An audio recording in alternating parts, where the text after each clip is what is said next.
আজ 22শে ফেব্রুয়ারি আমি এসেছি এসপিএফ ফুড প্রোডাক্টস লিমিটেডের সৌজন্যে আয়োজিত শ্রী শ্রী ঠাকুর রামকৃষ্ণ দেবের এক ভক্তিমূলক অনুষ্ঠানে এবং স্টোর কর্তৃপক্ষের আমন্ত্রণে কিছু সংক্ষিপ্ত বক্তব্য পেশ করছি। আপনাদের একটু পরিচিতিটা জানিয়ে দিই, উনি একজন ইউটিউবার, তাই দেখুন উনি ক্যামেরা করছেন, স্ট্যান্ড সামনে ক্যামেরা, একজন ইউটিউবার উনি। ওনার যা নেবার নিচ্ছেন হয়তো আগামী দিনে আমরা ফেসবুকে দেখতে পাবো, ইনস্টাগ্রামে দেখতে পাবো আমাদের আজকের এই অনুষ্ঠানের ছবি। এখন বক্তব্য রাখবেন প্রিয়ব্রত বীরা মহাশয়। নমস্কার। আচ্ছা, নমস্কার। পরম ঠাকুর শ্রী শ্রী রামকৃষ্ণ পরমহংসদেবের জন্মতিথি উপলক্ষে তাঁকে স্মরণ করে আমি কিছু বক্তব্য আপনাদের সাথে তুলে ধরতে চাই। আমি যে থেকে এই আলু ব্যবসার সাথে যুক্ত হয়েছি, তাতে করে প্রথম যে রামকৃষ্ণ কোল্ড স্টোরেজ ছিল সেই সময় থেকেই শুরু করেছি। তারপর মালিকানা বদল হয়ে হরগৌরী স্টোর হয়েছিল, বর্তমানে এসপিএফ ফুড প্রোডাক্টস লিমিটেড নাম হয়েছে।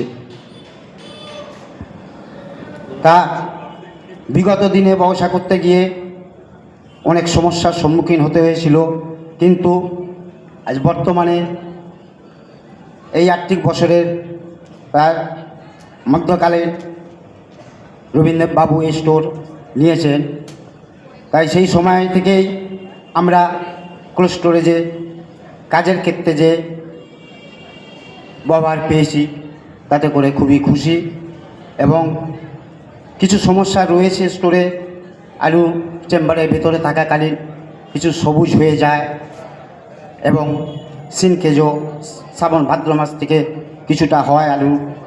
তা আশা করব উপযুক্ত প্রযুক্তিবিদ দিয়ে সেই সমস্যার সমাধান উনি করবেন আগামী দিনে, যাতে এই কোল্ড স্টোরেজ আরও সুন্দরভাবে চলতে পারে এবং আমাদের সকল ব্যবসায়ীবৃন্দ ও গ্রামবাসীবৃন্দ সহযোগিতা কামনা করি।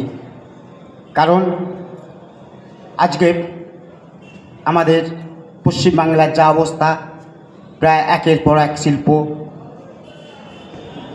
রাজনৈতিক অস্থিরতার কারণে বন্ধ হচ্ছে, কিন্তু একটা শিল্প প্রতিষ্ঠান থাকলে যে কত মানুষের রুজি রোজগার হয় তা কল্পনার বাইরে।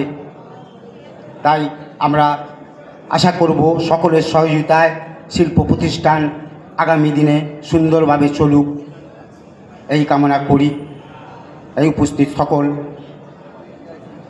ভদ্র মহাশয়গণকে ও কোল্ড স্টোরেজের ওনার ও উপস্থিত সকল অতিথিবৃন্দকে আমার আন্তরিক শুভেচ্ছা অভিনন্দন জানিয়ে আমার এই সংক্ষিপ্ত বক্তব্য শেষ করলাম। ধন্যবাদ জানাই এসপিএফ ফুড প্রোডাক্টস প্রাইভেট লিমিটেডের পক্ষ থেকে যে প্রিয়ব্রত বীরা মহাশয় ওনার সুচিন্তিত মতামত উনি দিয়েছেন বা রেখেছেন, তার বক্তব্যকে আমরা পাথেয় করে আগামী দিনে নিশ্চয়ই আমাদের ভুলগুলো আমরা সংশোধন করে নেব।